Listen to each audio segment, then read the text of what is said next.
Assalamualaikum warahmatullahi wabarakatuh. Ketemu lagi di Kupondoro Channel, channel yang membagikan tips-tips seputar merpati dan serba-serbinya. Kali ini saya akan menjawab pertanyaan dari Mas Bocil 555.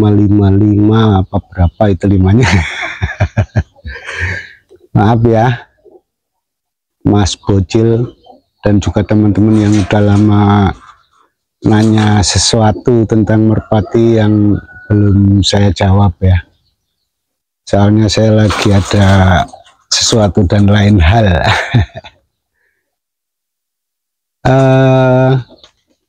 Mas Bocil ini nanya tentang merpati yang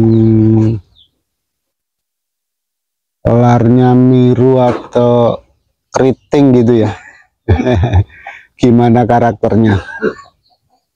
Selama saya main burung rumahan ya Mas Bocil dan juga teman-teman, kemudian saya coba burung yang larnya keriting gitu, menurut saya tidak terkait dengan karakter itu ya. Cuma biasanya kalau burung-burung yang bulunya keriting atau miru gitu, itu burung yang terbangnya susah tinggi Mas Bocil. Karena dulu kalau main rumahan yang sering dipakai untuk rumahan itu biasanya harus tinggi, dan dia menurut saya ya kurang mendukung untuk terbang lama dan terbang tinggi. Karena secara alami lar merpati itu digunakan untuk terbang, mengangkat tubuh ketika dia mengepakkan sayapnya. Jadi sebisa mungkin kalau saya cari merpati yang larnya yang bagus, yang rata gitu ya, jangan yang ngeriting atau miru gitu. Karena daya angkatnya nanti berkurang. Ibarat dia sebuah dayung ya, kalau dia disamakan dengan dayung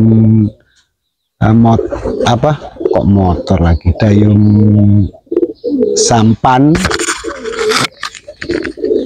Kalau dayung sampan itu kalau dia kecil kan kurang ini ya, kurang bisa untuk mengayuh gitu ya. Tapi kalau dia lebar, dia mengayuhnya bisa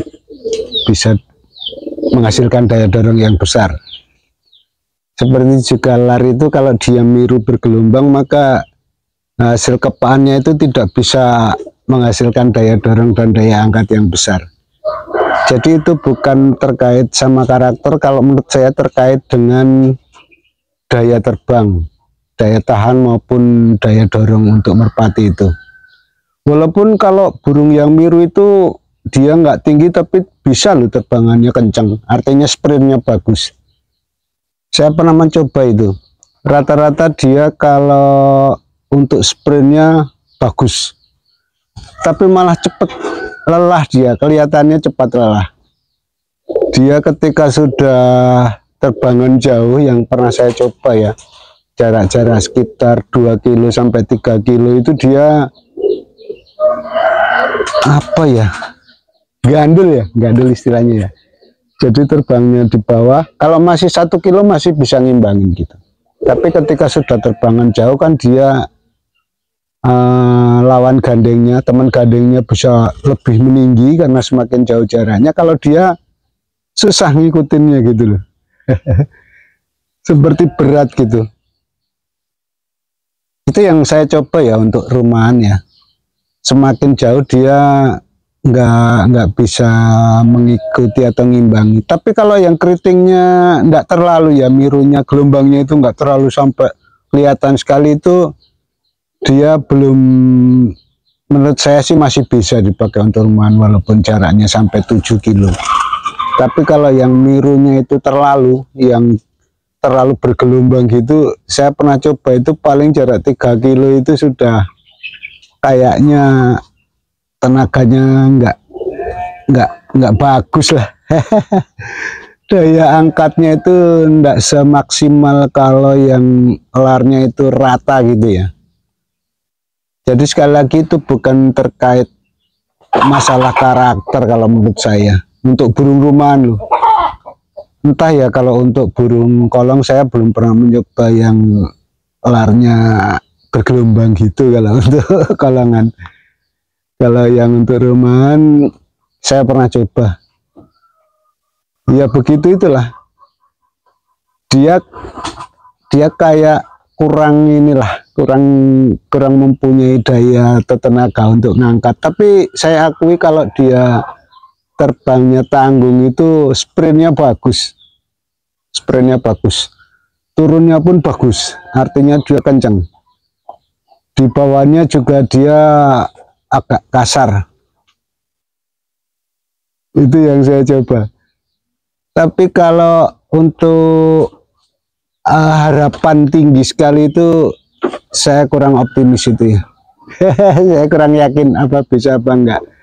Karena dengan lepasan 3 kilo itu ya, kalau untuk rumahan harusnya dia udah mendekati nitik lah. Walaupun belum nitik ya, masih kelihatan agak besar gitu, tapi harusnya kalau untuk rumahan itu udah tinggi sekali. Tapi saya coba yang keriting itu kurang.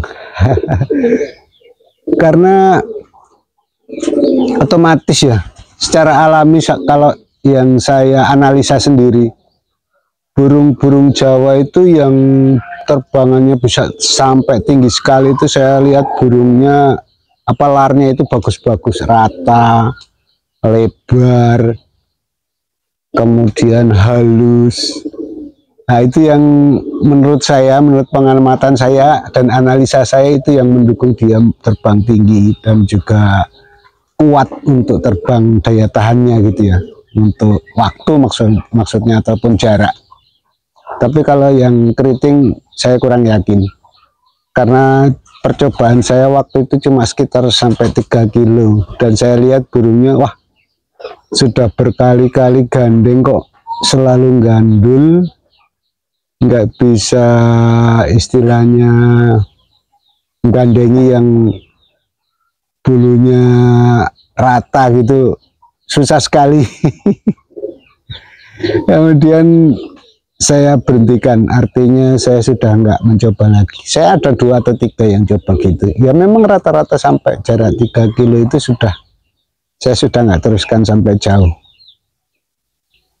Karena apa ya istilahnya, nggak marem ya. Ramarem lah kalau burung rumahan kok nggak tinggi. Jadi biasanya cuma ya udah sampai 3 kilo sudah, karena dia udah nggak mampu mengikuti gandengannya ya nggak usah dilatih, nggak usah dimainkan lagi. Karena main itu paling asik kalau gandeng tinggi turun, nah itu baru kayaknya ada gregetnya. Tapi kalau terbangan yang gandul itu udah nggak asik lah menurut saya. Apalagi nggak gandeng ya, yang satu di atas yang satu di bawahnya terus turun sama-sama ya tetap. Apalagi burung yang kenceng terus itunya larnya itu keriting, ya udah turunnya kenceng terus gabrus gitu aja. Nggak seasik kalau lihat yang tinggi sekali kemudian turun. Itu ya Mas Bocil 55 yang saya ketahui untuk waktu saya bermain rumahan. Kalau yang keriting itu setahu saya nggak berkaitan dengan karakter, cuma berkaitan dengan kemampuan dia terbang tinggi, itu kurang. Kalau orang-orang dulu kalau megang burung kemudian larnya miru itu, walaupun pegangannya bagus, rata-rata mereka nggak mau memeliharanya, nggak mau ngambil, karena yaitu faktor terbang yang kurang tinggi. Karena kalau main merpati zaman saya kecil dulu itu, burung selain harus terbang tinggi itu dibolak-balik. Jadi kalau kemampuan dia terbang nggak bisa tinggi, dia nggak bisa lihat lingkup yang luas ya. Jadi ketika pertama dilepaskan ke selatan, kemudian ke timur, kemudian ke barat gitu, biasanya susah pulang. Nggak tahu pulang gitu lah. Tapi kalau yang terbangnya tinggi sekali sampai nitik, biasanya kalau zaman dulu waktu tomprang kalah dari selatan minta utara, kalah dari utara minta barat gitu. Jadi burung itu dilepas manapun ya dulu, kalau dulu ya waktu saya kecil. Jadi tergantung permintaan lawan tomprang, nggak terpaku di satu arah saja kalau dulu itu. Oke, semoga ini bermanfaat ya Mas Bocil dan juga teman-teman. Dan untuk itu saya ucapkan terima kasih. Wassalamualaikum warahmatullahi wabarakatuh.